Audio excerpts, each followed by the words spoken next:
Assalamualaikum warahmatullahi wabarakatuh. Sebelum kita memulai presentasi, ada kalanya kita membaca basmalah dahulu. Bismillahirrahmanirrahim. Inilah hasil presentasi saya, Rizky Adha. Di sini saya sebagai pembaca materi, dan di sini presentasi saya berjudulkan Pembaruan Peradaban Islam.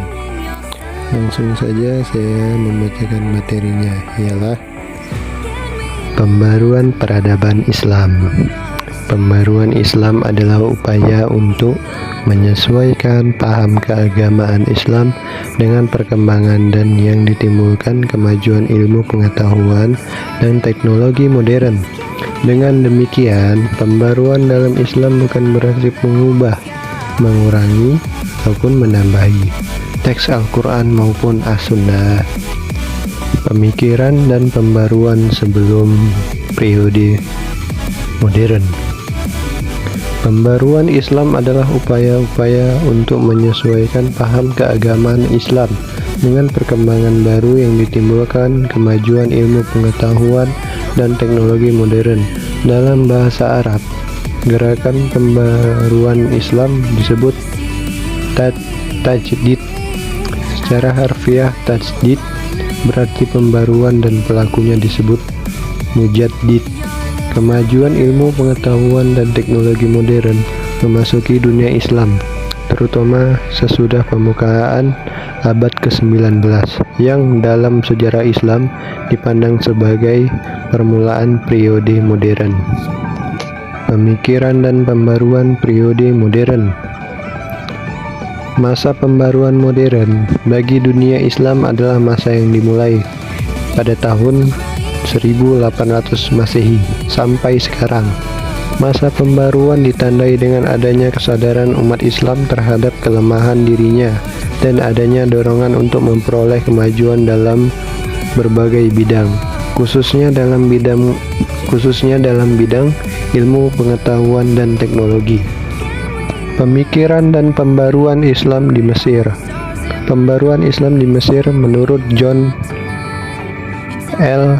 Esposito dilatar belakangi oleh ortodoksi Sunni yang mengalami proses kristalisasi setelah bergulat dengan aliran Mu'tazilah, aliran Syiah, dan kelompok Khawarij, yang kemudian disusul dengan Sufisme yang pada tahapan selanjutnya mengalami degenerasi. Maka tampillah pada abad peralihan 13 ke 14 seorang tokoh Ibnu Taimiyah yang melakukan kritik tajam sebagai reformis atau tajdid dengan seruannya agar umat Islam kembali kepada Al-Quran, Sunnah, serta memahami kembali ijtihad. Tokoh-tokoh pembaruan di Mesir dan pemikirnya, yaitu Muhammad Ali Pasha, politik luar negeri yang memperbaiki hubungan dengan dunia barat, dan dipentingkan pula ilmu administrasi negara dan politik dalam negeri, membangun kekuatan militer, bidang pemerintahan, ekonomi, dan pendidikan. Yang kedua, Jamaluddin Al-Afghani. Konsep pembaruannya antara lain ialah musuh utama adalah penjajahan barat. Umat Islam harus menentang penjajahan di mana dan kapan saja. Untuk mencapai tujuan itu, umat Islam harus bersatu. Pan-Islamisme. Yang ketiga adalah Rashid Ridha, untuk mengatasi kelemahan masyarakat muslim pada saat itu. Kecenderungan umat untuk mengikuti tradisi secara buta atau taklid, minat yang berlebihan terhadap dunia sufi, dan kemendangan pemikiran ulama yang mengakibatkan timbulnya kegagalan dalam mencapai kemajuan di bidang sains dan teknologi, yaitu dengan cara kembali ke prinsip-prinsip dasar Islam dan melakukan ijtihad dengan mengalami realita modern. Muhammad Abduh pokok pikiran ada 4 aspek, yaitu 1.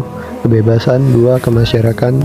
Kemasyarakatan, 3. Keagamaan, 4. Pendidikan.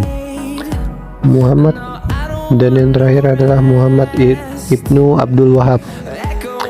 Hanya satu Al-Quran dan hadislah yang merupakan sumber asli ajaran-ajaran Islam. Pendapat ulama tidak merupakan sumber.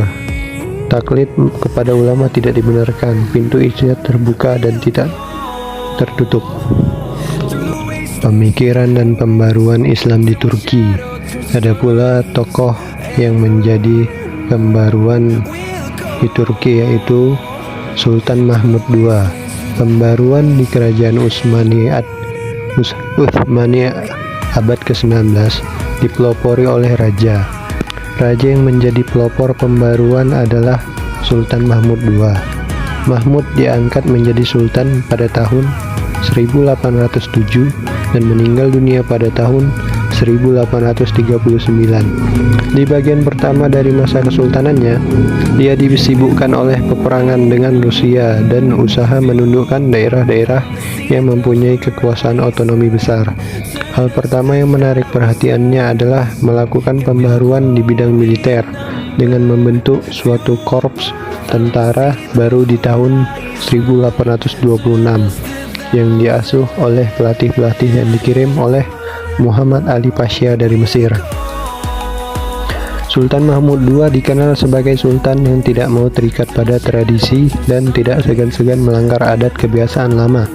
Sultan Mahmud II juga mengadakan perubahan dalam organisasi pemerintahan kerajaan Utsmani. Menurut tradisi kerajaan Utsmani dikepalai oleh seorang sultan yang mempunyai kekuasaan temporal atau duniawi dan kekuasaan spiritual atau rohani. Dengan demikian, Raja Utsmani mempunyai 2 bentuk kekuasaan. Kekuasaan memerintah negara dan kekuasaan menyiarkan serta membela Islam. Pemikiran dan pembaruan Islam di India. Selain pernah menjadi pusat peradaban dunia, India juga merupakan salah satu ranah terpenting tempat tumbuh dan berseminya benih pembaruan pemikiran dalam Islam. Banyak tokoh besar lahir di lembah Indus ini, dimulai dari sang pelopot Syah Waliullah dan kemudian melahirkan para penerus, di mana satu dengan yang lainnya sering memiliki irama berbeda walaupun menyanyikan lagu yang sama. Pembaruan dalam Islam. Ide ini sesungguhnya muncul setelah umat Islam terhempas di 2 karang yang berbahaya penaklukan pihak Hindu dan penjajahan Inggris. Maka artikel singkat ini berupaya menjelaskan sejarah dan tokoh-tokoh penting dalam pembaruan pemikiran Islam di India. Sekian saja presentasi yang dapat saya sampaikan. Puji syukur atas rahmat Allah Subhanahu wa Ta'ala karena telah selesainya presentasi ini. Jika ada kesalahan atas pengucapan dan perkataan, harap dimaklumi dan mohon maaf atas kurang lebihnya dalam penyampaian saya. Terima kasih kepada Ibu dosen pengampu dan kepada teman-teman sekalian. Wassalamualaikum warahmatullahi wabarakatuh. Sekian, terima gaji.